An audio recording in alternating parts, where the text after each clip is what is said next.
These nomads are really rich. Maybe you cannot tell it by appearance, but many have a fortune of hundreds of thousands of dollars. To find out the secret of their wealth, I walked miles across the steppe to meet the richest nomads and explore their way of life.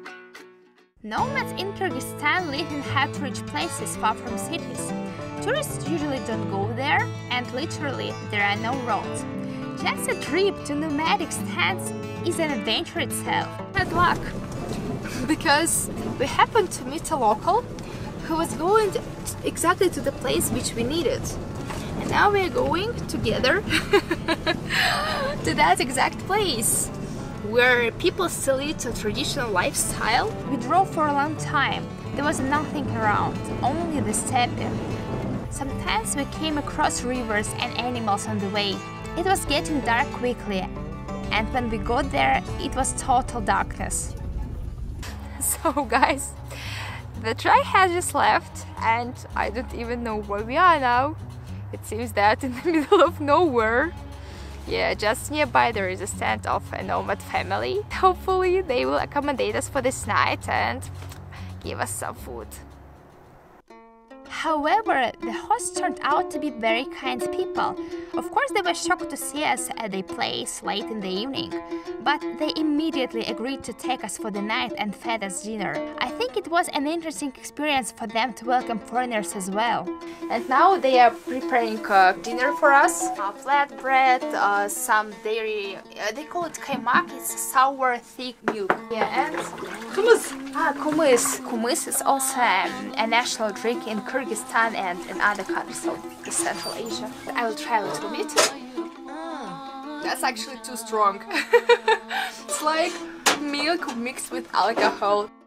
The dinner was simple but very tasty. And most of all, I am fascinated by the sleeping place they have prepared for us. Sleeping tonight.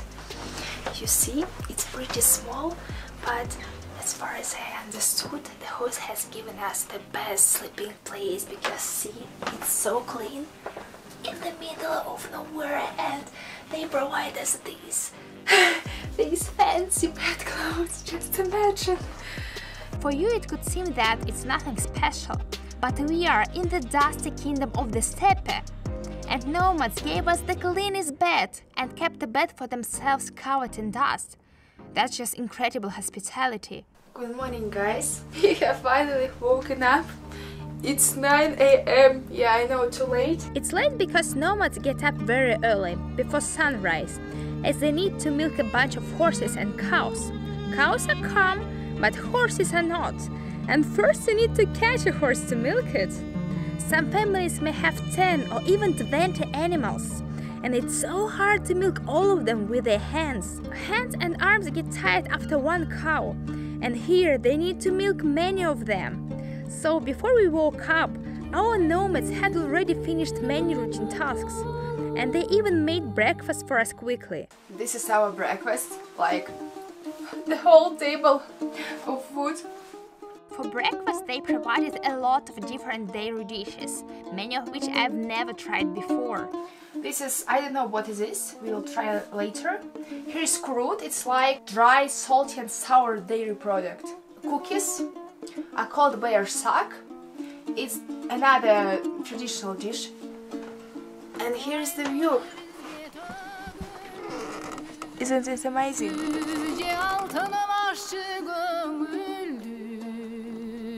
And here is the trailer where we slept today.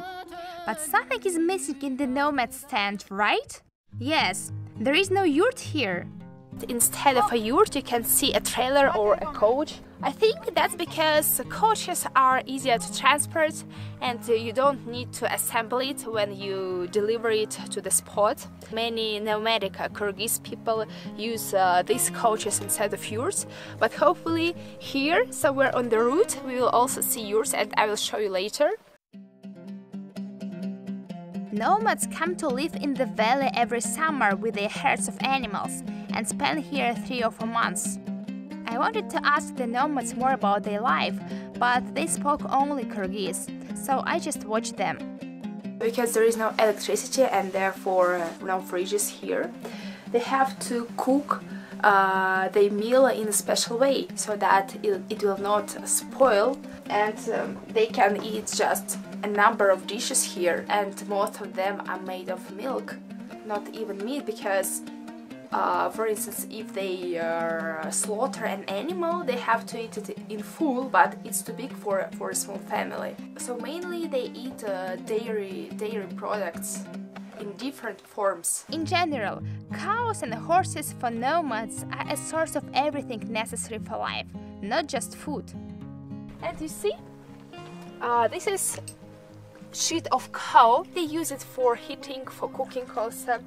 It's called kizak, and this very kizak was used for cooking our dinner and breakfast. The nomad family had many animals, but due to the language barrier, I couldn't ask how much they earn. The main source of income for the nomadic people in Central Asia is, of course, farming. And everywhere in the distance you can see a lot of animals. They are scattered across this beautiful valley. And at the end of the season, nomadic people collect all these animals, and after that they either sell them or make meat out of them. Yeah, that's expected, of course. It was interesting to watch the nomads, but we haven't seen a yurt. When we asked them about yurts, they pointed to the mountains. So we are gonna walk there and try to find a real Kyrgyz yurt. Here we found the first obstacle. We need to cross this narrow river.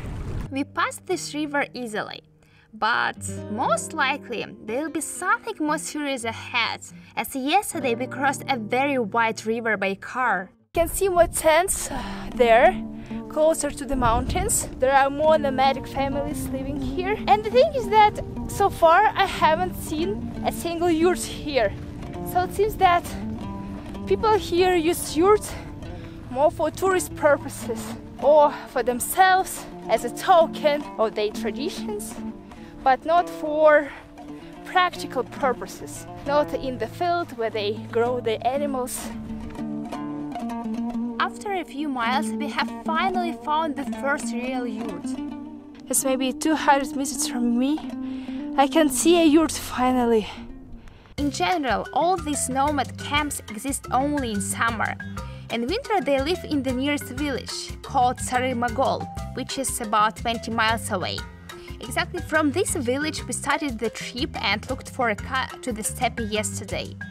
Now this place seems a little bit empty, because many locals are in the valley. The thing is that people here still have nomadic lifestyle. So in winter they stay in this village, and in summer they move to the valley with the animals and do farming there. Now it's the end of August and many people are already preparing for the upcoming winter. And here we can see piles of hay, and they are preparing hay for the upcoming winter. In general, the village is very authentic. There are clay houses everywhere, which you rarely see anywhere in Kyrgyzstan today. Moreover, people still preserve many local traditions. In the village, I can see women wearing traditional clothes. These beautiful coats with embroidery. Looks really nice, because in cities in Kyrgyzstan, women tend to wear modern outfits. But we can see that everywhere in the world. So here you can see authenticity of Kyrgyzstan. Smagol is an exciting place, but the valley with nomads is even more interesting. We finally found the yurt, but it's secured by these creatures. Oh no! There are two dogs barking at us. Mean creatures. But they just barked, didn't bite us, and we could approach the yurt. Here there is also a couch, and one yurt, and a tent. These nomads also spoke only Kyrgyz. Unfortunately, they forbade filming them, but they agreed to show the yurt from the inside and outside. Guys, this is how a real traditional yurt looks like. Not a tourist one, but a real, where people live. So what we can see here. Here is a chest where they store their belongings. I don't know what exactly, but I don't know, maybe a clothes or something else. Here are carpets, and when they eat or sleep, they put these mattresses on the floor and either sit and eat or sleep here. And the heart of the yurt is its oven. And in the center of the yurt there is a stove, which they used for cooking and for heating the yurt. So these are jugs with fresh water and kettles. And here you can see the frame or the skeleton of the yurt. They put the sticks and cover it with kind of clothes. And on the roof they put some kind of thick carpets, as you can see here. And in the middle of the roof there is a big circle window. So when it's night, they put a big carpet on it, and that covers the window, and it gets warm here. But in the middle of the day, they remove it, and there is light inside, and you can see everything. From the outside, the yurt looks like this. As you can see, yurts are covered with a special fabric called felt. So it's made of wool, and it's very thick, because this fabric keeps warmth of the yurt inside. Yurts were created for life in the steppe, but modern nomads abandoned them. Installation of a yurt takes about 1 day, but today, as I have said already, nomadic people of Kyrgyzstan prefer this kind of coaches because first of all, they don't need to install it. Secondly, they are warmer than yurts, especially in cold weather. It really makes sense for them. And these kind of coaches, they are water resistant, whereas yurts are not. So that's another reason why here in this valley there are more coaches and trailers than yurts. When we came to this camp, the nomads were preparing kurut, which is a dish similar to dried cottage cheese. So the women were cooking kurut, but they have finished and nothing is left. While the women were cooking, numerous children were running around and playing in the steppe dust. Yeah, this is how people live here. Very difficult, I guess. No water, no clean water. They have to store it. It's quite dry here. You can't wash your face. All the children with dirty faces. But I think they are healthy. They are really strong.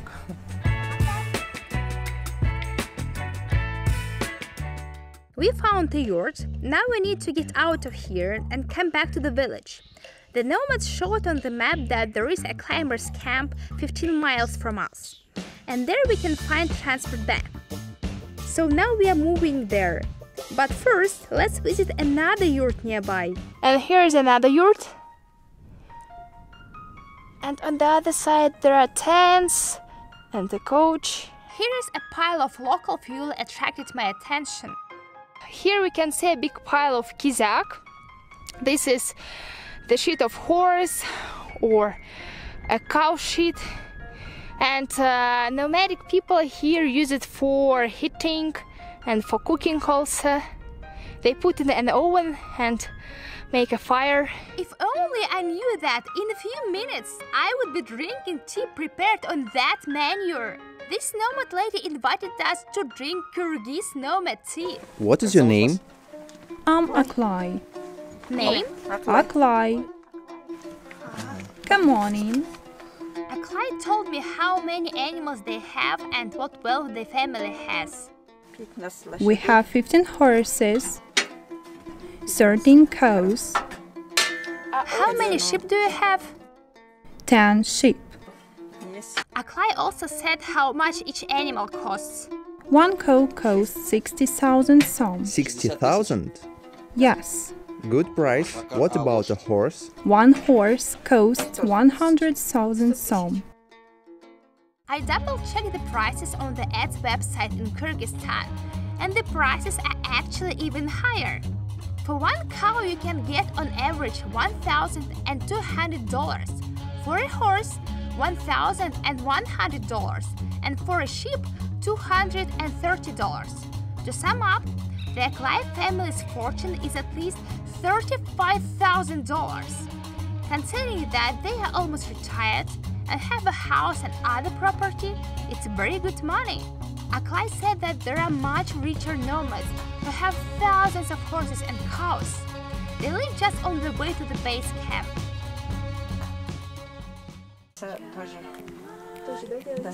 Sit down and drink tea. Okay, thank you. Yes, this is the tea that will be cooked on manure. So the ladies invited us to have tea with them, and the tea is boiling there on the oven. Actually, the tea turned out delicious. In fact, it would be foolish to expect that manure as fuel can affect the taste of food or tea. Well, it's time for us to hit the road again. Let's find the richest nomads.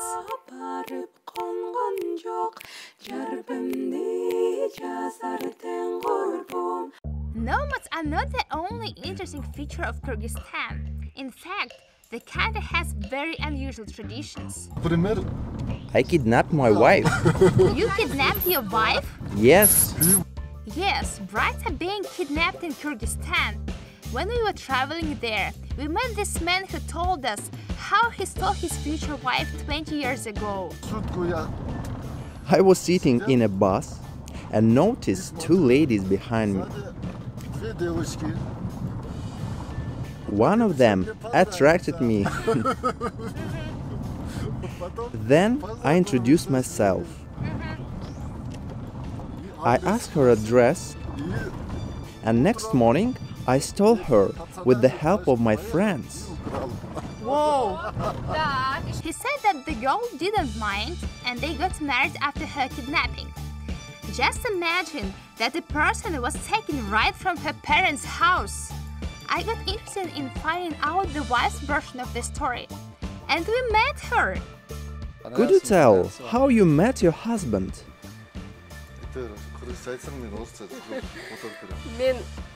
I saw a young man in the bus. And when I got off the bus, he followed me and walked me home. He said that I had two options. The first one is to marry him and be happy, or to refuse. And then he just kidnapped me. They look happy, but they don't want their daughters to be kidnapped too. The state is also against such a tradition now. Is it possible to kidnap now? No. Now it's prohibited. We have a new law. If the bride files a police report, then a guy will be imprisoned. For how many years? More than 5 years.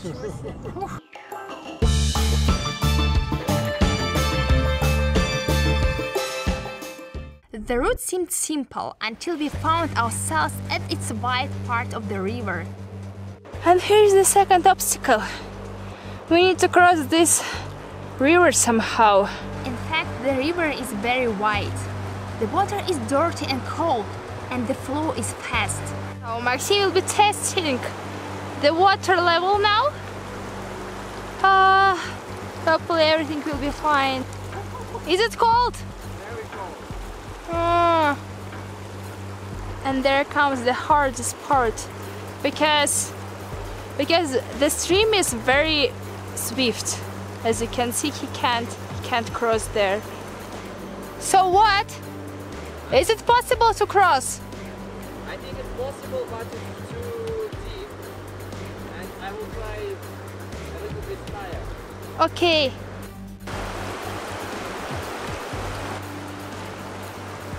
Oh my God!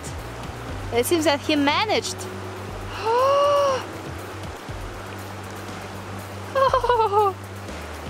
Maxim is gonna be back to take the things to the other bank. And when he comes, I'll need to go with him. That is not what I expected from this trip! But I pulled myself together and managed to cross this river. Guys, you see? We are on this side of the river. We actually managed to cross it. But that was the most terrible experience in my life. because the water is icily cold. When I was in the middle of the stream, I thought that I could slip, fall down and smash my head on the stones there, and that would be it. But we managed. I can't still believe it. That was terrible. But it's too early to relax. We are still far from the base camp where we planned an overnight stay, and we still haven't reached the richest nomad. And it's getting dark. It's changing, so maybe it will be raining soon. Meanwhile, we came to a large nomad camp. Several families lived there, and there were even permanent buildings made of stone. There were also a lot of children, like in other places. Passing through the camp, I saw how the man was preparing manure. The day was coming to an end. We had only 2 hours before total darkness, when we finally found the richest nomad. At least we assumed so. He lived apart from everyone. Actually, I wanted to touch the Kyrgyz asses, but they didn't let me. It was one of the herds of this nomad. He didn't agree to be filmed and didn't say how many animals he had. Bummer! I really wanted to calculate how rich he was. But think about it. If someone has 1,000 cows and horses, then it's already more than $1 million. Looking at all these herds, it's easy to imagine that someone owns it and is really rich. But even if nomads don't have thousands of animals like a Khair, they are still considered rich for Kyrgyzstan. Actually, they are millionaires in the local currency. Therefore, many people, even the young ones, continue to live as nomads because it's just a good income. We couldn't linger and went on.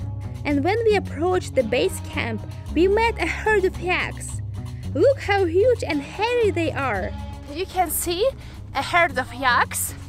Yaks are animals like cows, I would say. I think they belong to the same group of animals. To tell you the truth, we were very lucky that we saw the yaks. Usually they live much higher in the mountains and don't go down because it's too hot for them. We finally reached the Yurt camp, but there is nothing authentic here. Everything is artificial and prepared for tourists. From this place, tourists usually hike to the mountains and lakes. This is a place for tourists. I think the point is for them to sleep here because anyway it's unusual for them, for people from abroad. But to tell you the truth, for me it's not that maybe interesting because I have seen the yurts where real people live, real nomadic people live. Anyway, we'll have to sleep somewhere here in the camp because we don't have a tent with us. Yeah, and we'll also sleep in one of these yurts or maybe in another camp, it doesn't matter. This is it. But we are preparing the next video about the most controversial and unusual country of the former USSR, which is Tajikistan. Their capital, Dushanbe, is trying to become a new Dubai and is constructed record buildings. At the same time, it's the poorest country among the post-Soviet countries, and almost a third of the population of Tajikistan migrates for work to Russia. We will show you remote mountain villages where people live as they did 100 years ago. We will enjoy for the last time the look of the heritage of Dushanbe, which will be soon demolished to build Chinese skyscrapers. Therefore, if you like the video about the nomads of Kyrgyzstan and you want to learn more about traditions and life in different countries, subscribe to our channel. But if you are not interested, don't subscribe. We don't chase the number of subscribers here. For those who are interested, in the meantime, watch the videos that have already been released on our channel. See you!